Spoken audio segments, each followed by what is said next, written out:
Anonymous first legacy recovery के बारे में बात कर रहे हैं और यहाँ पे बिल डब्ल्यू अपनी कहानी सुनाता है।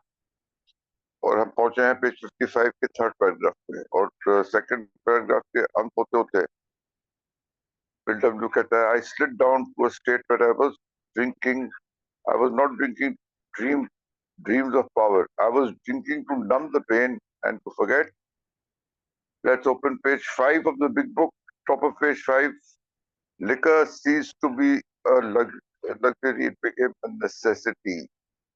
अब शराब वो इसलिए पी रहा था क्योंकि उसको पीनी पड़ रही थी, उसकी जरूरत थी पीने की, चाहे वो पीना चाहे या ना पीना चाहे, नेसेसिटी थी। यानी कि उसकी ये एक आदत नहीं बन गई थी, ये एक जरूरत बन गई थी उसकी, अनिवार्य था उसके लिए पीना, अगर जिंदगी में आगे बढ़ना उसके पास कोई विकल्प नहीं था।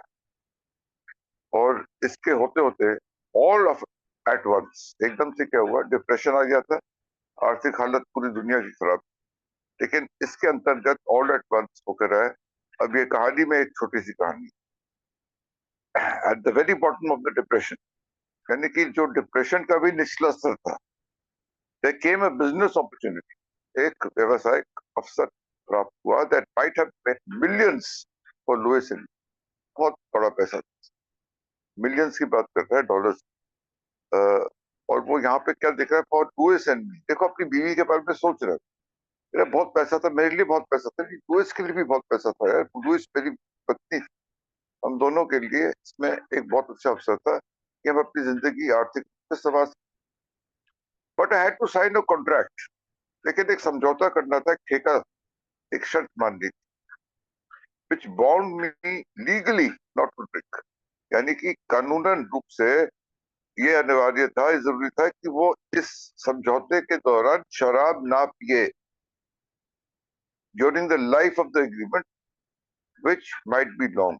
और जब तक ये समझौता, ये ठेका चल रहा था, उसके अंतर्गत वो शराब ना पिए। और इस ठेके का जो एक अरसा था, यानी कि ड्यूरेशन था, समय सीमा थी, वो हो सकता है काफी लंबी हो। ये ऐसा ठेका नहीं था कि चलो एक ठेका करना है, 2-4 दिन में ठेका खत्म किया, उसके पहले तो पी ले, हमें कोई दिक्कत नहीं, उसके बाद पी ले हम, नहीं, ये महीनों का शायद साल का ठेका होता था, जिसके अंतर्गत ये शर्त रखी गई थी, कानूनी रूप से दस्तावेज बनाए थे, पेपर्स बनाए थे, साइन कराया था कि ये तू शराब नहीं पिएगा इसके दौरान, बस, और कोई शर्त नहीं थी। बाकी इनको बिल डब्ल्यू की काबिलियत पे कोई शक नहीं था, काम करना वो जानता था, he knew his job very well, they had no doubt about his capabilities। लेकिन डाउट क्या था, शक क्या था कि शराब पी जाएगा तो सब खत्म कर देगा, इसलिए शर्त सिर्फ ये थी कि वो शराब ना पिए। बिल के पास पैसा भी नहीं था, पैसा भी और लोग लगा रहे थे, बिल को सिर्फ अपनी जो अकलमंदी थी, अपना जो अनुभव था, वो निकाल के लाना था और उसका योगदान देना था इस project. During the life of the agreement which might be long, I committed myself not to drink at all। और बिल ने अपने आप से प्रतिज्ञा करी, अपने आप को इस बात को लेके कन्विंस किया कि मैं शराब नहीं पीऊंगा इस ठेके के दौरान। और इससे क्या होगा, इसके अंत में क्या होगा, I'll soon have Louis out of the department store where she's supporting me and I'll make more money than I ever did। This time we are really going to arrive। मैं इतना पैसा बनाऊंगा कि लुइस को नौकरी करनी, देखो कितने सोच रहे हैं अपनी बीवी के बारे में, शराब पूरा आदमी नहीं होता यार। वो चाहता है कि जो उसकी बीवी को नौकरी करनी पड़ रही है डिपार्टमेंटल स्टोर में, जिसकी वजह से घर का गुजारा चल रहा है, वो चाहता है कि उसको वो उस नौकरी से मुक्त कर दे, उसको आराम करने दे, उसको इस बोझ से अलग करे। He wants to remove this burden।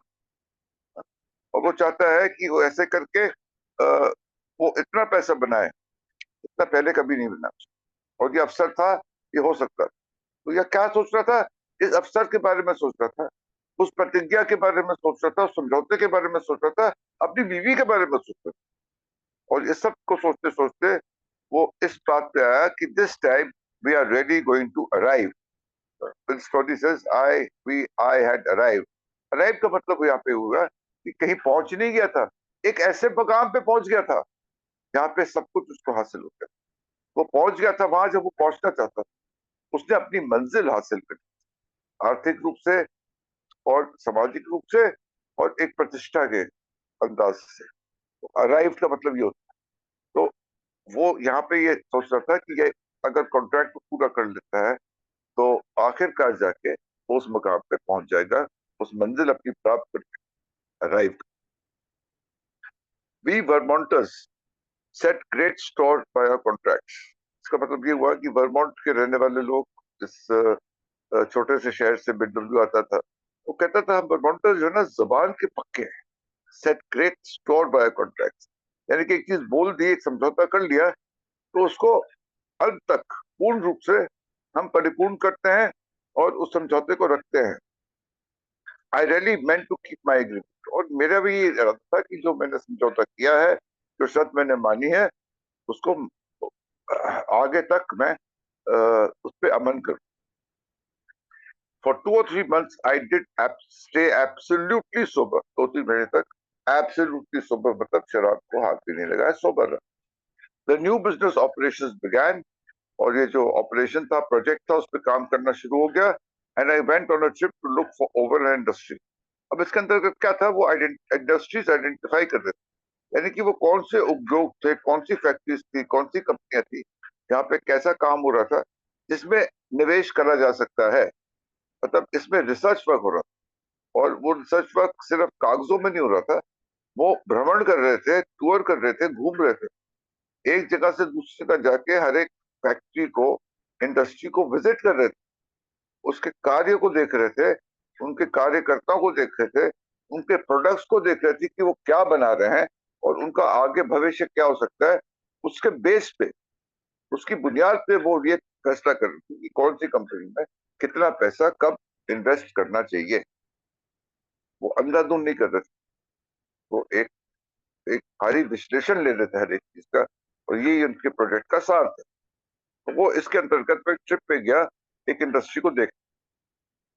One night a few engineers and I were sitting in a hotel room, और एक होटल के कमरे में वो और उसके सब चंद इंजीनियर्स थे, क्योंकि इंजीनियर्स का ही काम होता है, समझते हैं कि कौन सा प्रोडक्ट कैसे बन रहा है, इंडस्ट्री कैसे काम कर रही है। तो कुछ इंजीनियर्स के साथ, और बिल डब्ल्यू उसमें भागीदार था, बहुत अच्छी तरह से वो इस चीज को समझता था।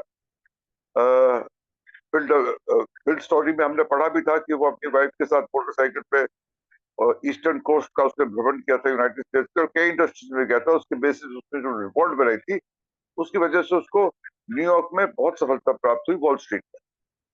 तो वो इस काम से माहिर था, उसको इस काम का तजुर्बा, और वो कुछ इंजीनियर्स के साथ एक होटल में बैठा था। दे प्रोड्यूस अ जग, अब गड़बड़ शुरू हुई। दे प्रोड्यूस अ जग, और ये जग मतलब हम इसको शराब की बोतल के तरह ले सकते हैं। ये खुली हुई थी, तो जग के अंदर इसको पोर कर दिया गया था। With great relief I found I could easily say no, I could think of my contract. लेकिन बड़े आराम से वो बिल इस बात से बहुत राहत मिली बिल्कुल, कि वो आराम से वो जो शराब घूम रही थी उस कमरे के अंदर, वो मना कर सकता था, इनकार कर सकता था, भैया मैं नहीं पी सकता हूँ। और वो सोच सकता था, भैया तो मेरा कॉन्ट्रैक्ट है, मेरी बीबी है, और इन सब चीजों को लेते हुए शराब पीऊंगा तो सब कुछ खराब हो जाएगा। मैं उनकी खातिर अपने कॉन्ट्रैक्ट को मैंने रखा है, उस पर अमल करना चाहता हूँ, अपनी बीबी के लिए कुछ करना चाहता हूँ। तो ये दो मुख्य चीजें उसके दिमाग में उस टाइम थी, जिसकी वजह से वो बड़े आसानी से, उसको कोई तकलीफ नहीं हो रही थी, शराब घूम रही थी, लेकिन वो अपनी तरफ से इनकार कर रहा था, मना कर रहा था, भैया मुझे नहीं। I could think of Lewis. I could think of my contract. I could think of Lewis. But as the evening wore on, I began to be bored. शराबी बोर बड़ी जल्दी होता है, और जैसे शाम गुजरती चली गई, इवनिंग बोर ऑन, उसकी बोरियत बढ़ती चली गई। फिर बाकी सब पी रहे हैं, अपना पी रहे हैं, उस शराब का मजा ले रहे हैं, उनकी इनहिबिशंस लोअर हो रही हैं, वो एंजॉय कर रहे हैं, वो गपशप कर रहे हैं आपस में। बिल क्या कर रहा है, वो शराब नहीं पी रहा, तो थोड़ी सी उसको बोरियत सी महसूस हो रही है, और जैसे ही शाम गुजरती गई वो बोरियत बढ़ती। The jug kept going around and finally someone said, Bill, this is apple jack cherry, like better have one. जग घूमता रहा शराब का, और जब एक बारी बिल के पास आया, तो किसी ने बिल से कहा, बिल क्या कर रहा है यार, ये एप्पल जैक जर्सी लाइटनिंग है। एक तो ले ले। अब एप्पल जैक जो था वो सेब के रस से बनी हुई एक शराब है जो डिस्टिलरी में निकलती थी। विलियम लेड, एक, thank you for the photo Sumesh. William Laird एक अमेरिकन स्कॉट्समैन था जिसने 17वीं शताब्दी में पहली बार सेब के रस से एप्पल जैक नाम की ये शराब बनाई थी, न्यू जर्सी के पास।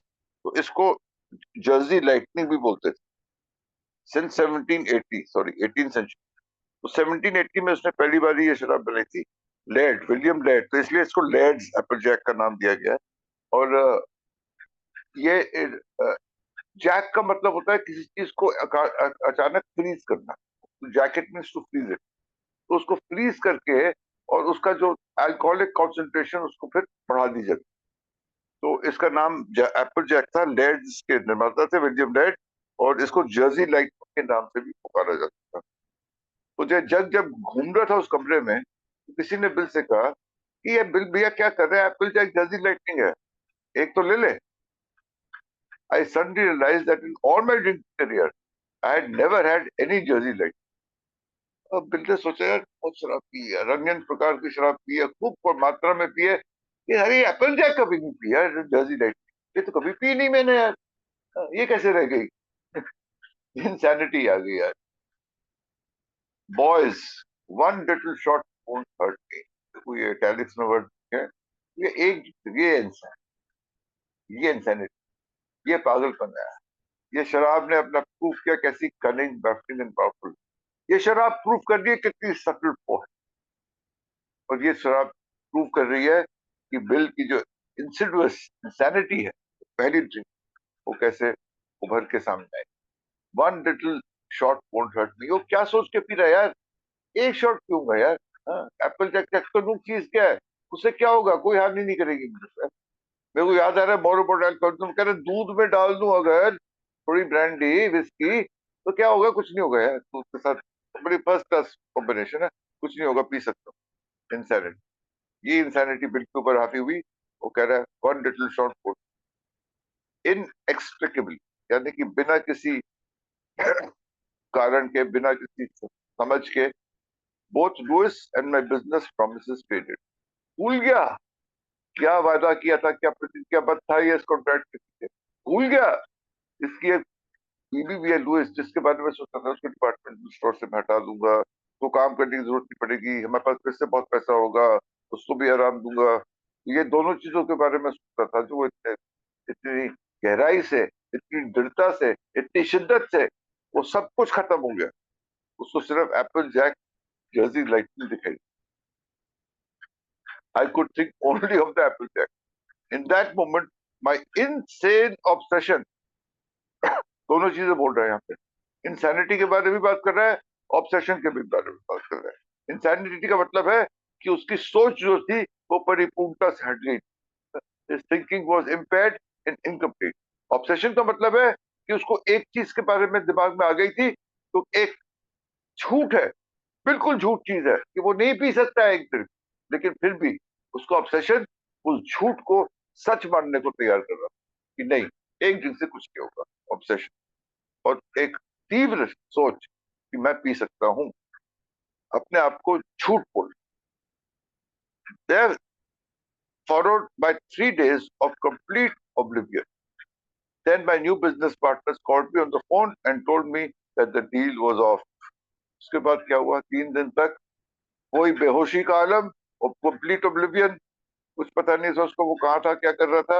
और 3 दिन के बाद उसके बिजनेस पार्टनर का फोन आया, समझौता रद्द हो गया है, आउट ऑफ जॉब, और इस कॉन्ट्रैक्ट में उसका कोई हिस्सेदारी नहीं थी, उसकी उनको कोई जरूरत नहीं थी, क्योंकि उनको पता था एक शराब पीता हुआ बिल उनके किसी काम का नहीं थे, सिर्फ एक बोझ।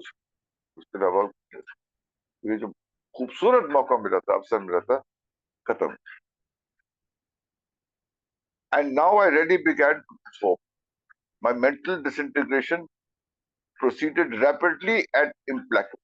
यानी कि उसकी जो मानसिक, उसका जो एक पुकार था, मानसिक उसकी जो बर्बादी थी, वो कठोरता से, इम्प्लेकेबली एंड रैपिड, बहुत तेजी से, तीव्रता से और बहुत कठोरता से Implacability का मतलब इतनी कठोर चीज जो कभी बदली नहीं जा सकती, no reverse, no coming back. Soon I was in hospital, the first of many such cures. Hospital पहुंच गया वो, टाउन हॉस्पिटल की यहाँ पे बात कर रहा है, many such cures. हमको पता है वो 3-4 दफे यहाँ गया था, तो पहली बार इस दौरान गया था। अगले 2 साल में वो 3 दफे और गया था। But it wasn't until that fateful night of September 1934 that Louis and I learned uh, from the doctor what my score really was. जहां से देखो उसने शुरुआत शुरू कर दी कहानी को, वहीं आ गया सितंबर 94 में, जब लुइस और डॉक्टर की बातचीत को सुनकर। और यहाँ आके बिल की कहानी का वो स्टेज आ गया है। Let's go to page 8 of the big book. Anil, पता है मेरे को बिग बुक के साथ में पेज 8 के टॉप में लिखा है, second paragraph, first paragraph, alcohol was my master, I was it's slave. Third stage of his drinking. First, important and exciting part of his life. Second, alcohol became a necessity, it was no longer a luxury. ये तीसरा दौर है इसके जीने का, alcohol was my master, I was its slave. यहाँ पे जाके उसकी जो पूरी अल्कोहल की गिरफ्त में वो आ चुका था, उसका एक रॉक बॉटम जो था वो टच होना शुरू हो गया था।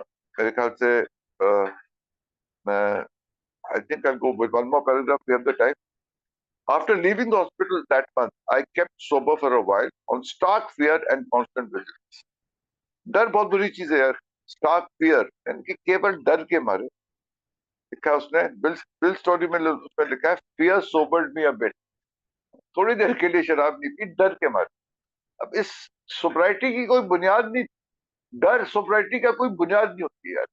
Fear can sober me only for a bit, यानी कि सिर्फ थोड़े अरसे तक डर के मारे मैं शराब नहीं पी सकता हूँ, उसके बाद मैं पी लेता हूँ जब वो डर धीरे धीरे खत्म होना शुरू। वो यहाँ पे यही बात कर रहा है कि हॉस्पिटल छोड़ने के लिए थोड़ी देर सोबर रहा, सिर्फ फियर एंड कांस्टेंट विजिल। एक ट्रीटमेंट सेंटर में या रिहैब में क्या होता है कि शराब नहीं पीता है कोई, कांस्टेंट विजिलेंस, यानी कि उस पर नजर रखी जाती है लगातार। कहीं जाने नहीं दिया जाता है, पूछा जाता है तू जा रहा है तो कहाँ जा रहा है, अब क्या कर रहा है, तो इस कमरे से उस कमरे किस लिए गया था, कांस्टेंट।